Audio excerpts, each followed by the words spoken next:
नमस्कार दोस्तों, so saggy civil हमारे यूट्यूब चॅनल पे आप सभी का हार्दिक स्वागत है। नमस्कार मित्रांनो, सो सैगी सिविल या माझ्या यूट्यूब चॅनलवरती तुम्हा सर्वांचं हार्दिक स्वागत। मित्रांनो, आज आपण बेसिक सॉइल मेकॅनिक्स हा सब्जेक्ट आहे त्याबद्दल आपण आज डिटेल स्टडी करणार आहे आणि डिटेल माहिती घेणार आहे। ही जी आहे मित्रांनो ती माझी नोट्स आहे आणि या नोट्सच्या माध्यमातून मी तुम्हाला आज सांगणार आहे। हिंदी असेल आणि मराठी असेल दोन्हीमध्ये मिक्स मी तुम्हाला सांगेल जेणेकरून सगळ्यांना कळावं, हाच उद्देश आहे। सॉइल मेकॅनिक्सची एबीसीडी काय आहे किंवा सॉइल मेकॅनिक्सचा ज्या बेसिक टर्म आहेत त्या टर्मबद्दल आपण माहिती आज या व्हिडिओमध्ये बघणार आहोत। तुम्हाला मी या नोट्सच्या माध्यमातून मी सगळं सांगेल। तर पहिल्यांदा आपण सुरुवातीला बघूया सॉइल मेकॅनिक्स। सॉइल मेकॅनिक्स म्हणजे काय त्याच्याबद्दल आपण पहिल्यांदा माहिती बघूया। Properties of soil. Soil mass consist of solid particles which forms porous structure. Porous are also called voids. Porous of soil may completely filled with water, completely filled with air or partially with water and air. Properties of soil मध्ये काय सांगितलेलं आहे, soil मास हे solid particle असतं आणि त्याच्यामध्ये पोरस असतात। ते जे पोरस असतात ते एकतर वॉटरनं भरलेले असतील किंवा एअरनं भरलेले असतील किंवा पार्शियली विथ वॉटर आणि एअर असतील असं या ठिकाणी सांगितलेलं आहे। आता ही बघा, डब्ल्यू मीन्स वॉटर आहे, हे वॉइड आहे, हे सॉलिड आहे, एअर आलं लक्षात तुमच्या। हे फिगर बघा। तर नंतर सॉइल। सॉइल म्हणजे काय, सॉलिड प्लस पोर्स। पोर्स मध्ये वॉटर असतात आणि एअर असतात। जर वॉटर असेल तर 2p झालं सॅच्युरेटेड, त्याला आपण सॅच्युरेटेड म्हणतो। 2p म्हणजेच काय, सॉलिड आणि वॉटर 2p झालं, दोन फेज झाल्या। एअर असेल तर 2p झालं, सॉलिड आणि एअर दोन फेज झाले। आपण त्याला ड्राय सॉइल म्हणतो कारण वॉटर नाहीच, फक्त सॉलिड आणि एअर असेल। आणि जर पार्शियली असेल तर वॉटर प्लस एअर असेल 3p, partially saturated soil system आली, म्हणजे आपण त्याला 3 फेज सिस्टीम असं या ठिकाणी म्हणतो।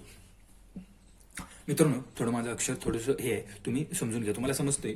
एकदम हळू व्हिडिओ आहे, तुम्ही या ठिकाणी मी हात या ठिकाणी बाजूला केले, तुम्ही या ठिकाणी स्क्रीनशॉट देखील घेऊन बघू शकता किंवा या ठिकाणी तुम्ही पॉज करून देखील व्हिडिओ या ठिकाणी बघू शकता।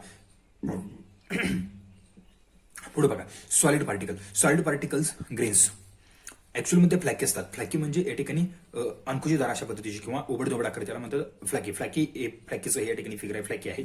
आणि अजून थेरॉटिकल मध्ये आपण स्पेरिकल बॉल सारखं या ठिकाणी आपण पकडतो त्याला, त्यामुळे या ठिकाणी स्पेरिकल गोल गोल या ठिकाणी पकडतो, असे या ठिकाणी थेरॉटिकल करतात। Particle size distribution. Particle size distribution सांगितलेलं आहे, त्याच्यामध्ये या ठिकाणी diameter depend upon diameter D solid sphere. सॉलिडची जे पार्टिकल आहेत आपण ते स्पिअर म्हणले, डिपेंडिंग अपॉन डायमीटर, त्याच्या डायमीटरनुसार आपण या ठिकाणी त्याचं डिस्ट्रीब्युशन केलेलं आहे। तर फाईन ग्रेनेड सॉइल आणि कोर्स ग्रेनेड सॉइल म्हणजे FGS आणि CGS अशा पद्धतीचे डिस्ट्रीब्युशन केलेलं आहे। जर 75 मायक्रॉनपेक्षा कमी असेल आणि 2 मायक्रॉनपेक्षा जास्त असेल तर त्याला आपण सिल्ट या ठिकाणी म्हणतो। 2 मायक्रॉनपेक्षा कमी असेल तर त्याला क्ले म्हणतो। 2 मायक्रॉन त्यानंतर 75 मायक्रॉनपेक्षा जास्त असेल आणि 4.75 mm आहे हे, तर ते सँड झालं। 4.75 ते 80 mm ग्रॅबल झालं। 80 ते 300 mm कोबल झालं आणि 300 mm पेक्षा जास्त असेल तर बोल्डर आहे। त्याच्या स्पायरल असल्यामुळे तुम्हाला दिसतं हे बोल्डर लिहिलेलं आहे, BOLDE आहे, मोठे मोठे दगड। म्हणून मित्रांनो 75 मायक्रॉनपेक्षा कमी त्याला कोहेजिव्ह सॉइल म्हणतो, जी चिकटणारी असते, आणि 75 मायक्रॉनच्या वर असेल तर त्याला कोहेजनलेस सॉइल असं या ठिकाणी म्हणतो। ही बघा डायग्राम, 3 फेज सिस्टीमची डायग्राम आहे। या ठिकाणी व्हाईड आहे, हे सॉलिड आहे, सॉलिड खाली वॉटर आणि एअर, हे 3 फेज सिस्टीमची डायग्राम आहे। आता हे तुम्हाला या पेजवरती हे एक शंका असेल, मायक्रॉन म्हणजे काय, तर 1 मायक्रॉन म्हणजे 10⁻⁶ मीटर असतं, म्हणजेच एका मीटरचे 10⁻⁶। जर 10 वर आपण 6 शून्य दिले, इतके भाग केले तर आता एक भाग म्हणजे 1 मायक्रॉन असतो। किंवा जर MM मध्ये घेतले तर 10⁻³ म्हणजेच एका MM चे 1000 भाग करायचे आणि त्यातला एक भाग घ्यायचा, त्याला आपण काय म्हणतो, एक भाग घेतल्यानंतर 1 मायक्रॉन असं या ठिकाणी म्हणतो। म्हणून 1 मायक्रॉन = 0.001 mm असं या ठिकाणी आहे। तर हे झालं पहिले पेज। तर जर आपण पुढे जाऊया मित्रांनो, दुसरे बघा पुढं, ऍडेजन। ऍडेजन म्हणजे काय, AB attraction between different particle असेल तर त्याला आपण ऍडेजन म्हणतो। कोहेजन म्हणजे काय, AA attraction between same particle, त्याला आपण कोहेजन या ठिकाणी म्हणतो। तर नंतर ही डायग्राम बघा, सॉलिड, वॉटर, एअर। VS म्हणजे volume of solid, volume of water, volume of air. आता व्हॉल्यूम ऑफ व्हॉइड कोणकोणतं आलं, वॉटर आणि एअरला व्हॉल्यूम ऑफ व्हॉइड म्हणतात आणि टोटल हे V झाले या ठिकाणी। तर नंतर weight of solid WS, weight of water WW, weight of air WA = 0 आपण घेतलेलं आहे कारण वेट ऑफ एअर हे 0 असतं। मग टोटल व्हॉल्यूम किती आलं, volume of solid plus volume of void. Void मध्ये पुन्हा वॉटर आणि एअर आले, म्हणजेच VW प्लस VA आले। म्हणून टोटल वेट किती आलं, solid plus weight of water आणि वेट ऑफ एअर तर 0 आले, म्हणून टोटल वेट या ठिकाणी किती आलं, W WS प्लस WW आहे। बेसिक कन्सेप्ट आहे, तुम्ही या ठिकाणी समजून घ्या। तर नंतर आपण या ठिकाणी पुढे बघूया,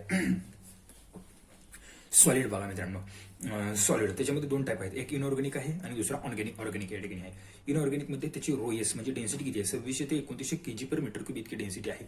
जी स्पेसिफिक ग्रॅव्हिटी 2.7 ते 2.9 आहे, पण आपण ॲझोमॅटिकने 2.65 करतो इन जनरलमध्ये एक्झाम्पलमध्ये. आणि ऑर्गॅनिक आहे त्याची डेन्सिटी आहे मास डेन्सिटी 1000 ते 2000 kg per metre cube, specific gravity 1 ते 2 आहे. आपण या ठिकाणी 1.2 या ठिकाणी घेतो सर्वसाधारण एक्झाम्पलमध्ये.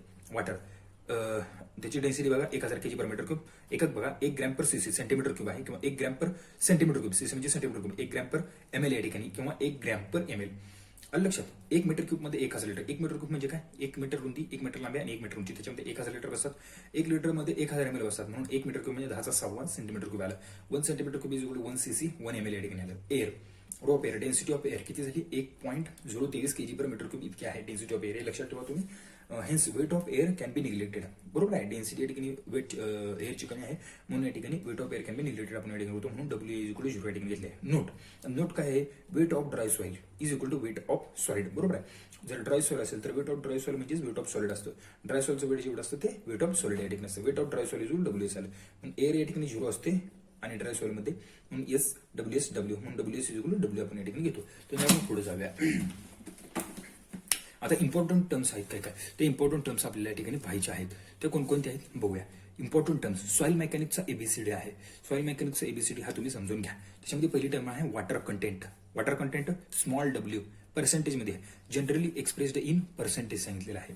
तर वॉटर कंटेंट म्हणजे काय, W% पर्सेंटेज मध्ये आहे. वॉटर कंटेंट किती content, weight of water upon weight of solid.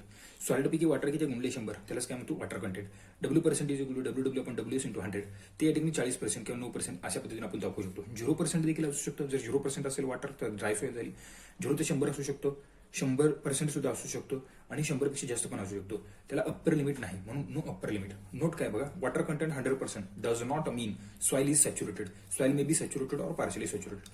जर 100% असेल तर सॉइलला आपण सॅच्युरेटेडच म्हणतो असं नाही, तर ती सॅच्युरेटेड असेल किंवा पार्शली सॅच्युरेटेड देखील आहे. त्यानंतरची दुसरी टर्म आहे ती म्हणजे वायर्ड रेशो. वायर्ड रेशो म्हणजे ए आहे, हा रेशो आहे. रेशो असल्यानंतर तो डेसिमल मध्ये असणार आहे, फ्रॅक्शन मध्ये असणार आहे, लक्षात ठेवा. Generally expressed in decimal fraction. E is equal to volume of void आपण volume of solid. E is equal to volume of VW upon VS, void upon solid. बरोबर आहे, तो 0 नसतो. जर 0 असेल तर नॉट अ सॉइल. ओके, तो 0 कधीच नसतो व्हॅल्यूम ऑफ वायर्ड. जर 0 असेल, वायर्ड काहीच नाही, म्हणजे तो रॉक झाला, म्हणजे ॲक्युपीस झाला, नॉट परमिएबल पण झालं, आणि नॉट, ते आपण पुढे बघूया. बरोबर, त्यामुळे तो 0 नसतो. जर 0 असेल तर नॉट अ सॉइल, ती सॉइल नाही. त्यामुळे तो काही ना काही असला पाहिजे 0 ते 1 दरम्यान, म्हणून 0 ते 1 असेल पाहिजे, किंवा 1 असेल पाहिजे, किंवा 1 पेक्षा जास्त असेल पाहिजे. म्हणून हे इम्पॉर्टंट लक्षात ठेवा, soil wired ratio E is greater than 0 असला पाहिजे. बघा इथे एक्झाम्पल 10.6 किंवा 0.82 एक्सेट्रा. वायर्ड रेशो हा 0 पेक्षा जादा असला पाहिजे, तो 0 नसला पाहिजे. ओके, हे झालं इम्पॉर्टंट टर्म्स आहे. त्याच्यामध्ये आपण वॉटर कंटेंट पहिलं W% आणि वायर्ड रेशो E पाहिलं. त्यानंतर पुढे बघा, आपण थोडं या ठिकाणी डिफरन्स बघूया. या ठिकाणी तुम्हाला समजण्यासाठी आपण या ठिकाणी डिफरन्स बघूया. Difference between clay and sand सांगितलेलं आहे. क्ले म्हणजे काय आणि सँड म्हणजे काय आपण या ठिकाणी समजून घेऊया. तर मित्रांनो, हा बॉक्स आहे, लक्षात, हा बॉक्स आहे आणि हा एक बॉक्स आहे. या बॉक्समध्ये आपण या ठिकाणी सँड ठेवले आहे. सँड म्हणजे या ठिकाणी मोठे मोठे फुटबॉल. आलं लक्षात, सँड म्हणजे मोठे मोठे फुटबॉल या ठिकाणी ठेवलेत असं तुम्ही समजा. सँडचे कण मोठे मोठे आहेत. बरोबर आहे, हे लाल रंगाचं आहे ते वायर्ड आहे समजा, आणि हे सॉलिड आहे. आणि इकडे या ठिकाणी सेमच व्हॅल्यूम आहे. समजा हे 1/1/1 असेल, सेम व्हॅल्यूम इकडे घेतले, आणि इकडे या ठिकाणी बारके चेंडू ठेवले आहेत. या ठिकाणी टेनिस मधले जे चेंडू असतात, सानियामध्ये खेळत होते ते टेनिसच्या ठिकाणी बॉल या ठिकाणी इकडे ठेवलेले आहेत. हे जे काही लाल आहे ते लाल मुंग्या आपण पकडूया तुम्हाला कळण्यासाठी. त्या लाल मुंग्या म्हणजेच वायर्ड आहेत. बरोबर आहे. तर बघा, सँड जर असेल आपण इकडे ठेवली तर या ठिकाणी त्याचे काय असणार, याचं वायर्ड जे असणार आहे ते जास्त मोठे असणार, कारण सँडचे कण मोठे असतात त्यामुळे वायर्ड हे मोठे मोठे असणार, आणि इकडे क्ले असल्यामुळे याचे वायर्ड जे असणार ते कमी असणार, परंतु मोठ्या प्रमाणात असणार आहेत. त्यामुळे यातला आपण डिफरन्स बघणार आहे. बरोबर आहे. तर सँड असेल तर काय बघा, कोर्स ग्रेनेड सॉइल किंवा कोहेजनलेस सॉइल. आपण मगाशीच बघितलं, सँड 75 मायक्रॉनपेक्षा जास्त असते आणि 75 पेक्षा कमी असते, म्हणून कोर्स ग्रेनेड सॉइल किंवा कोहेजनलेस सॉइल. आणि हे जे आहे क्ले ते फाईन ग्रेनेड सॉइल किंवा कोहेजिव्ह सॉइल असते. 75 मायक्रॉन टू 4.75 mm या ठिकाणी आहे. बरोबर आहे. 75 मायक्रॉन टू 4.75 mm आहे. लेस दॅन 2 मायक्रॉन त्याला आपण काय म्हणतो, क्ले म्हणतो. आणि 75 मायक्रॉन ते 2 मायक्रॉन पर्यंत सिल्ट असते. त्यानंतर volume of voids less number of void असतात, व्हॅल्यूम ऑफ वायर्ड्स मोर असतात. त्याच्यामुळे वायर्ड रेशो E इन्क्रीजेस या ठिकाणी क्लेमध्ये असतो. साईज ऑफ वायर्ड ग्रेटर असतात, मोठे मोठे वायर्ड असतात, साईज ऑफ वायर्ड स्मॉलर असतात. परमॅबिलिटी म्हणजे काय, ट्रान्सफर ऑफ वॉटर म्हणा थोडक्यात. परमॅबिलिटी वाहू शकतो पाणी त्यातून असं समजा तुम्हाला करण्यासाठी इकडून तिकडून. तर ते के ह्याच्यामध्ये मोठे वायर्ड असल्यामुळे जास्त असणार. के इन्क्रीजेस, इकडे के डिक्रीजेस. पोरोसिटी इकडे काय असणार, मोठे वाईड असल्यामुळे इकडे डिक्रीज, परंतु इकडे लहान आहेत परंतु जास्त आहेत, नंबर ऑफ वाईड जास्त आहेत, म्हणून काय असणार पोरोसिटी डिक्रीजेस, इकडे पोरोसिटी इन्क्रीज असणार आहे. त्यानंतर आपण पुढे अजून याचा डिफरन्स बघूया. तत्पूर्वी बघा आता इथं थोडं अजून एक डेफिनेशन बॉक्स सॉइल, बॉल्स या ठिकाणी सॉलिड आहेत आणि एम्प्टी पेस काय आहे आपण वायवडा असं समजलेलं आहे पकडण्यासाठी तुम्हाला. बॉक्समध्ये काय आहे, जे बॉल ठेवलेले आहेत आपण फुटबॉल आणि जे टेनिसचे बॉल आहेत त्याला आपण सॉलिड म्हणले, जे सॉलिडचे कण आहेत एकतर क्लेचे असतील लहान बॉल आणि मोठे बॉल फुटबॉल जे असतील ते या ठिकाणी सँडचे असतील आणि एम्प्टी स्पेस लाल कलरच्या पेनने दाखवलेला तो वायर्स आहेत. परमॅबिलिटी के आपण सांगितली आता. परमॅबिलिटी जी असते ते directly proportional to size of void असते. जर तुमचे साईज वायरचा मोठा असेल म्हणून सँडमध्ये परमॅबिलिटी जास्त असते आणि क्लेमध्ये कमी असते. ती directly proportional size of void असते आणि पोरोसिटी जी असते ही directly proportional to number of voids असते किंवा व्हॉल्यूम ऑफ वायर्स असते. त्याच्यामुळे क्लेमध्ये या ठिकाणी नंबर ऑफ वायर्स जास्त असतात, त्याच्यामुळे काय होतं त्याचं पोरोसिटी या ठिकाणी जादा आहे. ओके, अजून त्यातला डिफरन्स बघा, सँड आणि क्ले. Settlement is decreases. सँडमध्ये सेटलमेंट डिक्रीजेस असते परंतु क्लेमध्ये सेटलमेंट जसं जसं दिवस पुढे सरतील तसं सेटलमेंट इन्क्रीजेस. लेस कॉम्प्रेसिबल असते, सँड लेस कॉम्प्रेसिबल असते, clay more compressible because voids more आणि कॉम्प्रेसिबल लेअर मीन्स क्ले. या ठिकाणी जास्त वायर्स असल्यामुळे या ठिकाणी क्ले मोठ्या प्रमाणात कॉम्प्रेस होते, हे तुम्ही लक्षात या ठिकाणी घ्या. तर पुढे बघूया आपण सरफेस एरिया. सरफेस एरिया काय असतो, नंबर ऑफ पार्टिकल्स हे सँडचे कमी असतात त्याच्यामुळे सरफेस एरिया कमी असणार. क्ले लहान असल्यामुळे नंबर ऑफ पार्टिकल जास्त असणार त्यामुळे सरफेस एरिया जास्त असणार आहे. सरफेस एरिया जास्त असणार आहे.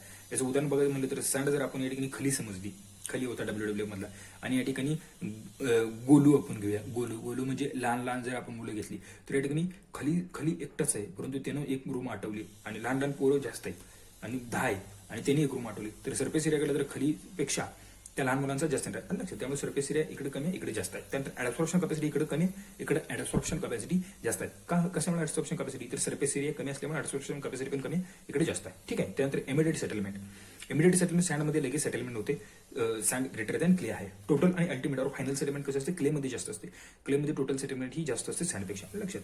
त्यामुळे हा ग्राफ बघा, टाइम आणि सेटलमेंट. सँडमध्ये इमिडिएट सेटलमेंट जास्त असते परंतु केमध्ये फायनल सेटलमेंट ही या ठिकाणी जादा दाखवली आहे. ठीक आहे. आपण या ठिकाणी उदाहरण करून बघितलं, सँड आणि क्ले. पहिल्यांदा या ठिकाणी घर बांधल्या समजा ए आणि बी घर बांधलं तर ज्यांना सँडवर बांधलं त्याचं लगेच खाली गेलं आणि काही दिवसांनी बी जो आहे तो क्लेवर बांधलेला होतो तो काही दिवसांनी या ठिकाणी याचं खाली गेलेलं आहे. डी डायमीटर ऑफ पार्टिकल आहे. व्हॉल्यूम आपण कसं काढू शकतो, 403 πr³ किंवा π/6 d³ आणि सरफेस एरिया 4πr² किंवा πd². त्यानंतर नोट लक्षात घ्या. आता इथं एक नोट लक्षात घ्या, ई म्हणजेच काय, या ठिकाणी वायर रेशो. जर वायर रेशो डिक्रीज झाला तर व्हॉल्यूम ऑफ वायर्स, जर वायर रेशो डिक्रीज असेल तर व्हॉल्यूम ऑफ वायर्स पण डिक्रीज असणार आहे. मग solid are close to each other. Void ratio कमी असेल तर सॉलिड एकदम जवळजवळ असणार आहे, एकदम जवळजवळ असणार आहे. वायर कमी आहे, जवळजवळ आले म्हणजे डेन्सिटी या ठिकाणी इन्क्रीज होणार आहे या ठिकाणी. आणि याच्या उलट काय होणार आहे, जर वायर रेशो जास्त असेल तर व्हॉल्यूम ऑफ वायर जास्त आहेत म्हणजे solids are away from each other, त्यामुळे लुजनेस येणार आहे. बरोबर आहे, डेन्सिनेस असणार आहे, लुजनेस असणार आहे. ठीक आहे. त्यानंतर e is inversely proportional to 1/DEN/SENES denseness. E म्हणजेच काय, या ठिकाणी void ratio is inversely proportional to denseness या ठिकाणी आहे. आलं लक्षात. हा आहे difference between sand and clay. तर नंतर आपल्याला पुढे जायचं. आता या ठिकाणी अत्यंत महत्वाची टर्म आपल्याला या ठिकाणी बघायची आहे. त्या टर्म कोणकोणते त्या बघूया आणि त्यानंतर पुन्हा बेसिक कन्सेप्ट आपल्याला बघायचे आहे. ॲक्विफर, ॲक्विटार्ड, ॲक्विक्लूड आणि ॲक्विफिश हे 4 टर्म अत्यंत महत्वाचे आहेत. ॲक्विफर म्हणजे काय, पोरस अँड परमिएबल. म्हणजे काय आहे, तर पाणी आहे आणि आपण त्यातनं पाणी काढू पण शकतो तर त्याला आपण काय म्हणतो, ॲक्विफर म्हणतो या ठिकाणी. म्हणजेच ज्याच्यामध्ये क्ले आणि सँड एकसारख्या प्रमाणामध्ये असतात त्याला आपण काय म्हणतो, ॲक्विफर म्हणतो. पोरस आहे आणि परमेबल आहे, त्याच्यामध्ये पाणी पण आहे आणि त्यातनं आपण पाणी काढूही शकतो वापरण्यासाठी, तर त्याला आपण ॲक्विफर म्हणतो. ॲक्विफर म्हणजे काय, पोरस आहे. ठीक आहे, पोरस आहे.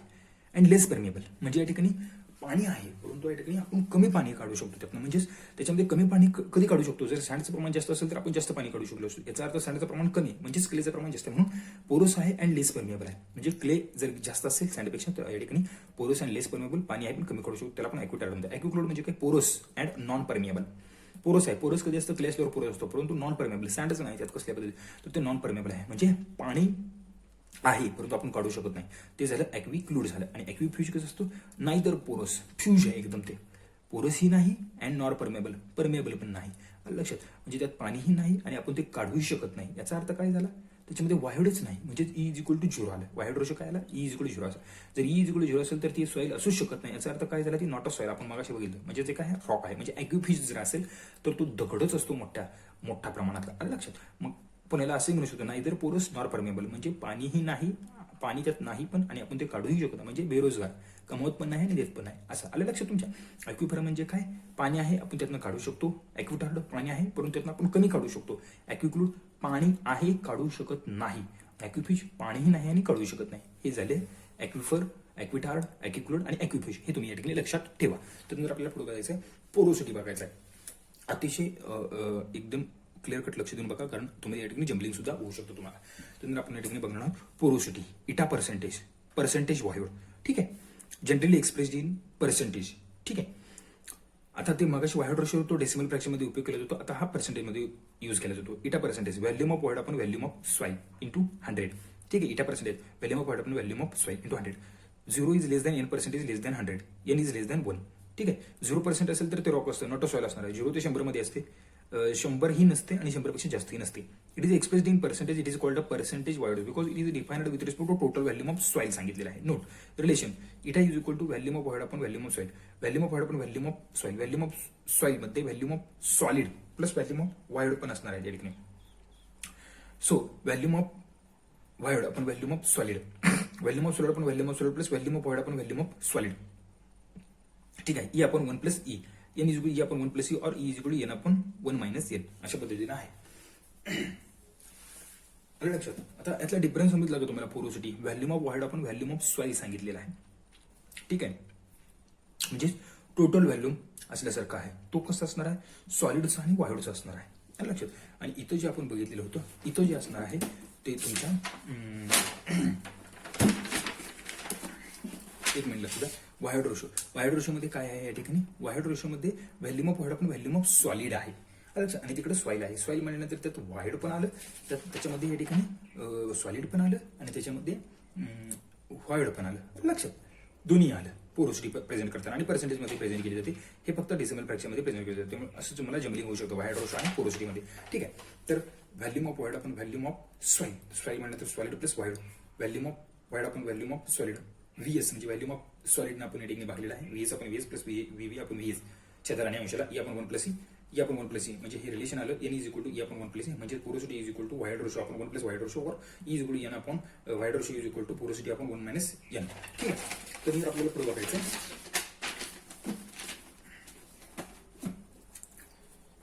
Degree of saturation, S percentage.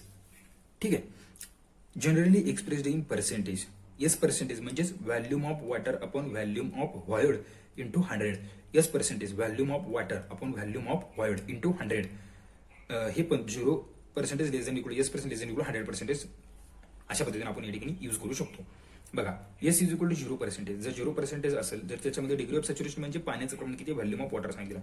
0 असेल तर ती ड्राय सॉइल झाली, डब्ल्यू इज इक्वल टू 0 झालं. जर 0 ते 100च्या मध्ये असेल तर पार्शली सॅच्युरेटेड सॉइल झालं, आणि 100 असेल तर सॅच्युरेटेड सॉइल झालं. 100 पेक्षा जास्त नसते, याचं प्रमाणच आहे 0% less than equal to S percent less than equal to 100% आहे. तर आपण ठिकाणी पुढे जाऊया.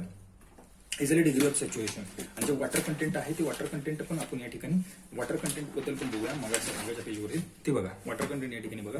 Water content W%, weight of water पण वेट ऑफ सॉलिड आहे. आणि इथं काय आहे, वेट ऑफ वॉटर आहे. वॉटर कंटेंट वेट ऑफ आहे. आणि इथं काय आहे, degree of saturation volume of water पण व्हॅल्यूम ऑफ व्हॉइड आहे. व्हॅल्यूम ऑफ वॉटर आपण व्हॅल्यूम ऑफ व्हॉइड आहे. इथं वेट ऑफ वॉटर पण वेट ऑफ सॉलिड आहे. आणि इथं व्हॅल्यूम ऑफ वॉटर आपण व्हॅल्यूम ऑफ व्हॉइड आहे.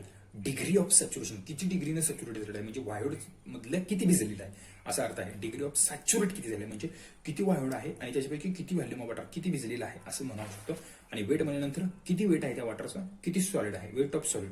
लक्षात, ते दोन्ही टर्म लक्षात घ्या, जमली होण्याची शक्यता आहे. तर आपल्याला पुढे बघायचं. बघा, note, Wien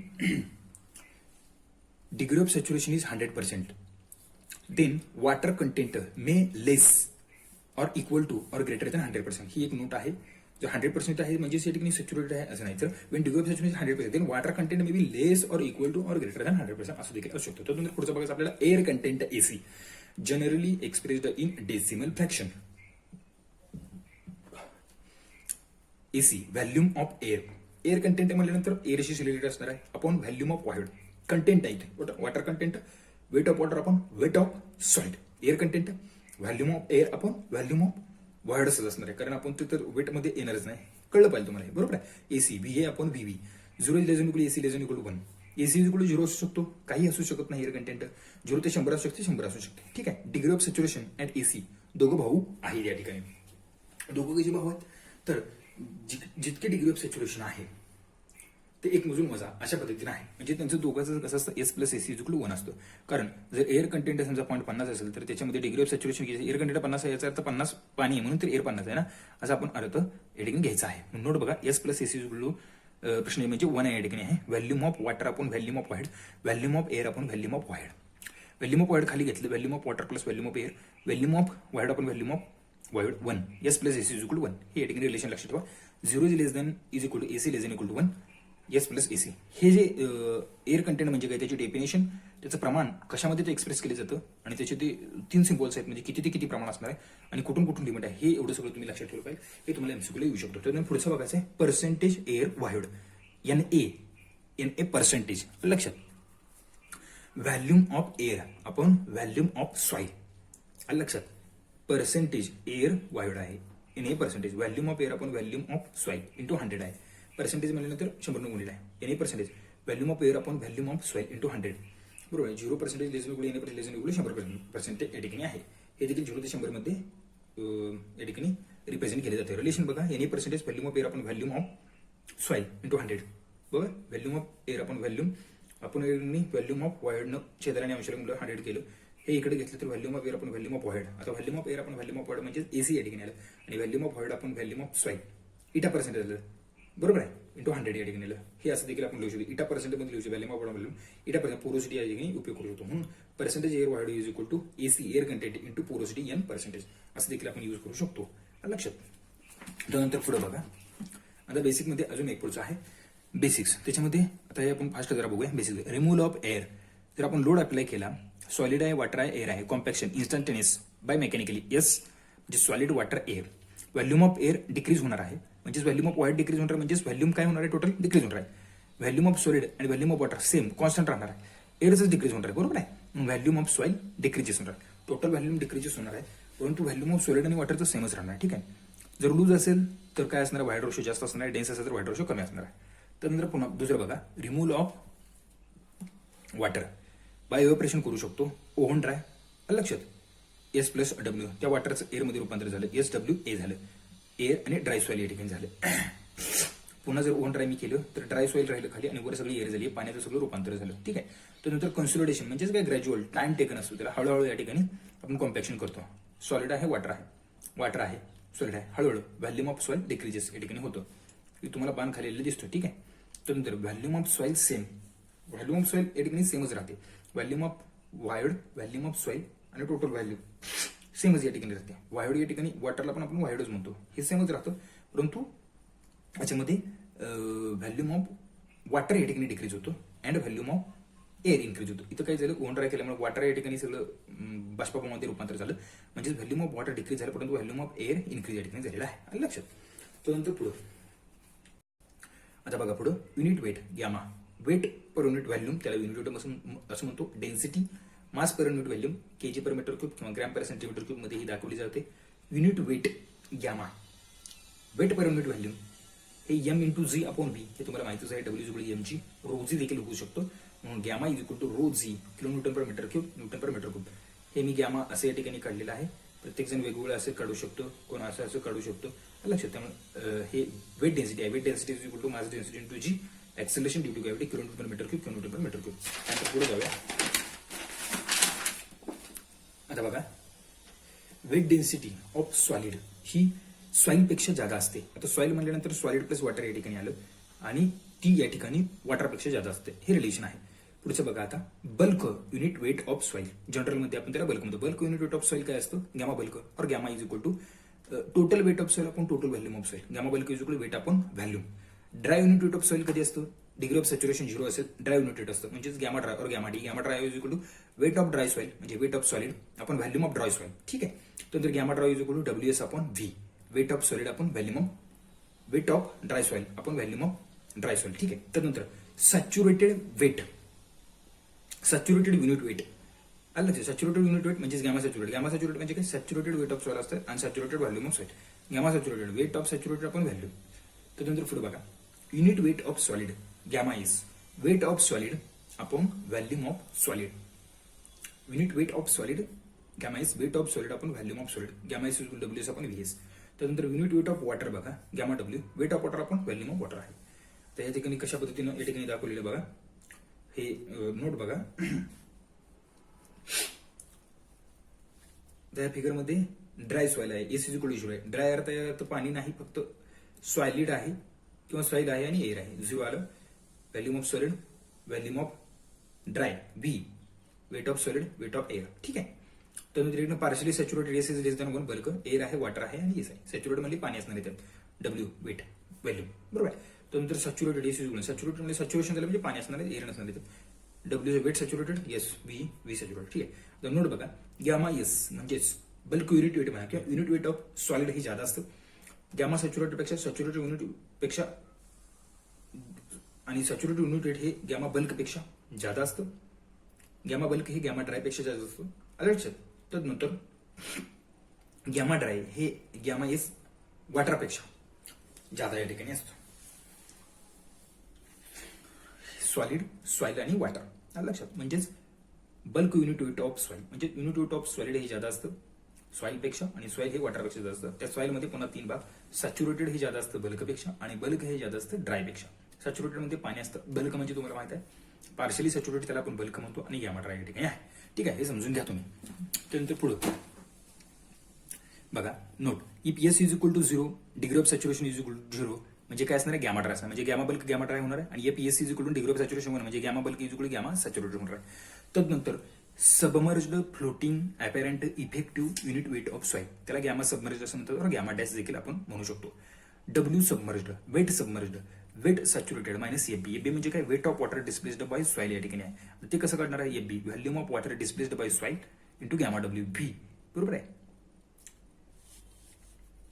force upon volume is equal to gamma W, weight upon volume is equal to gamma W. Volume of water displaced is equal to volume of soil, V W displaced volume of soil is equal to V. इथं बघा gamma is weight upon volume, W volume into gamma W V. W saturated ground level, W saturated AB, W effective और W submerged. त्यानंतर W submerged, W saturated minus V into gamma W. W submerged upon V, W saturated upon V minus V gamma W upon V. Note gamma submerged 1/2 gamma saturated, हे लक्षात ठेवायचं नाही. Gamma submerged जे आहे ते half of gamma saturated असतं. बरोबर आहे. त्यानंतर gamma submerged, gamma saturated minus gamma W आणि गॅमा डॅश त्याला आपण सबमर्ज्ड म्हणतो gamma saturated minus gamma W या ठिकाणी आहे. गॅमा एस सॉलिड जे आहे ते युनिट वेट ऑफ सॉलिड हे सॅच्युरेटेड पेक्षा जादा असतं. सॅच्युरेटेड हे बल्क पेक्षा जादा असतं, बल्क हे ड्राय पेक्षा जादा असतं आणि ड्राय हे सबमर्ज्ड पेक्षा जादा असतं. सबमर्ज्ड हे वॉटर पेक्षा जादा असतं युनिट वेट ऑफ वॉटर. एवढा क्रम लक्षात ठेवा. म्हणून gamma S solid is greater than gamma saturated soil is greater than gamma bulk soil is greater than gamma dry soil is greater than gamma dash submerged, gamma submerged soil is greater than gamma W म्हणजेच water, that is unit weight of water, gamma of water. ठीक आहे. त्यानंतर पुढे आता example कशा पद्धतीने असू शकतात ते एवढं बघूया आणि मग आपला हा या ठिकाणी व्हिडिओ या ठिकाणी संपतो. आता बघा 2 टाइप्स असतात याच्यामध्ये 3 फेज क्वेश्चनचे. 3 फेजचे 2 टाइपमध्ये क्वेश्चन विचारू शकतात. फर्स्ट आहे तो ग्रॅम पर सीसी मध्ये असू शकतो आणि दुसरा आहे किलोमीटर पर मीटर क्यूब मध्ये असू शकतो. आता या एक्झाम्पल मध्ये बघा हे सॉलिड आहे, हे वॉटर आहे, हे एअर आहे. ठीक आहे. याच्यामध्ये 2 अननोन आहेत, 2 अननोन आहेत. WS VA it means there must be 2 datas are given in question. WS म्हणजेच वेट ऑफ सॉलिड आपल्याला दिलेच नाही आणि VA म्हणजे काय, weight of volume of air आपल्याला दिलं नाही. याचा अर्थ याच्यामध्ये it means there must be 2 datas are given in question. 2 data वेगवेगळे दिले असतात. तर पहिला डाटा आहे WS ग्रॅम आहे आणि हा जो आहे वेट ऑफ वॉटर जो आहे तो 0.4 WS ग्रॅम आहे. त्याच्या कंपॅरिझन मध्ये दिलेला आहे. म्हणून इकडे बघा आता इकडे आपण येऊया तर जागा नसल्यामुळे W is equal to weight of water upon weight of solid 0.4 त्याचं प्रमाण जे आहे ते दिलेलं आहे. WW आपण WS, WW 0.4 WS, G is equal to gamma S आपण गॅमा डब्ल्यू. स्पेसिफिक ग्रॅव्हिटी माहिती आहे तुम्हाला, स्पेसिफिक ग्रॅव्हिटी ऑफ सॉलिड आपण स्पेसिफिक ग्रॅव्हिटी ऑफ वॉटर याचं रूपांतर केलं. WS आपण VS आपण गॅमा डब्ल्यू अप्स केलं आणि VS इज इक्वल रूपांतर केल्यानंतर WS आपण Z गॅमा डब्ल्यू या ठिकाणी आलेला आहे. नेट वॉटर कंटेंट इज 40% या ठिकाणी दिलेला आहे. Therefore VS is equal to WS म्हणजे gamma W. Gram per CC gamma W 1 gram per CC किंवा 18 किलोमीटर पर मीटर क्यूब मध्ये gamma W 9.81 kilometre per metre cube असू शकतो. VS is equal to WS आपण G gamma W असं देखील असू शकतं. एकतर ती जी स्पेसिफिक ग्रॅव्हिटी असणार आहे ती ग्रॅम पर सीसी किंवा किलोमीटर पर मीटर क्यूब मध्ये असू शकते. हा झाला पहिला मार्ग. 2 टाइप्स असणार आहे 3 फेज क्वेश्चन मध्ये. आणि दुसरा टाइप कुठला असणार आहे, kilo Newton per metre cube, kilo Newton per metre cube. जागा नाही आपल्याला इथं, त्यामुळे आपण इथे घेतले आहे. ते लिहिलेले पण आहे मी, जागा नाही त्यामुळे इथे लिहिलं आहे. Gamma W unit weight of water. Weight of water आपण volume of water, volume of water is equal to weight of water आणि गॅमा डब्ल्यू खाली या ठिकाणी आले. त्यामुळे volume of water, weight of water पण गॅमा डब्ल्यू जे आहे युनिट वेट ऑफ वॉटर हे 1 ग्रॅम पर सीसी असणार आहे किंवा किलोमीटर पर मीटर क्यूब मध्ये 9.81 असे या ठिकाणी असणार आहे. Okay, 9.81 kilometre per metre cube असेल किंवा ग्रॅम मध्ये घेतलं तर 1 ग्रॅम पर सीसी असणार आहे. इथं बघा या ठिकाणी सॉलिड, वॉटर, एअर 1 2 दिलेले आहे. WS वेट ऑफ सॉलिड, वॉटरचं सॉलिडच्या रूपात दिलेलं 0.4 WS. वेट ऑफ एअर 0 असणार आहे. व्हॅल्यूम किती असणार आहे? VS is WS upon Z gamma W metre cube. VW is equal to किती असणार? 0.4 WS, कारण याचं वेट 0.4 W म्हणून 0.4 WS आपण गॅमा डब्ल्यू म्हणले. Z 1 ग्रॅम पर सीसी हे तुम्हाला सांगितलेलं आहे किंवा 9.81 किलोमीटर पर मीटर क्यूब आणि VW या ठिकाणी असणार आहे. म्हणजे अशा पद्धतीचे आपल्याला क्वेश्चन विचारू शकतात. 2 टाइप्स 3 फेज क्वेश्चन असे विचारू शकतात. तर मित्रांनो, हा माझा 30 ते 31 मिनिटाचा व्हिडिओ आहे. यामध्ये तुम्हाला मी बेसिक ABCD सांगितलेलं आहे जिओटेक्निकल इंजिनिअरिंगची. जिओटेक्निकलच्या प्रॉपर्टीज कोणकोणत्या आहेत आणि क्लासिफिकेशन ऑफ सॉइल हे कसं केलं जातं आणि गॅमा बल्क काय, गॅमा ड्राय काय, गॅमा सॅच्युरेटेड काय असेल, गॅमा सबमर्ज्ड काय असेल, हे बेसिक कन्सेप्ट दिलेला आहे. तुम्ही हा व्हिडिओ पाहू शकता. पॉज करून देखील तुम्ही या ठिकाणी नोट्सचा स्क्रीनशॉट काढून देखील झेरॉक्स काढू शकता. मित्रांनो, हा माझा व्हिडिओ जर तुम्हाला आवडला असेल तर माझ्या व्हिडिओला लाईक करा, सबस्क्राईब करा आणि शेअर करायला देखील विसरू नका. आणि असेच व्हिडिओ पाहण्यासाठी माझ्या चॅनलला या ठिकाणी फॉलो करा आणि सबस्क्राईब देखील करा. धन्यवाद मित्रांनो.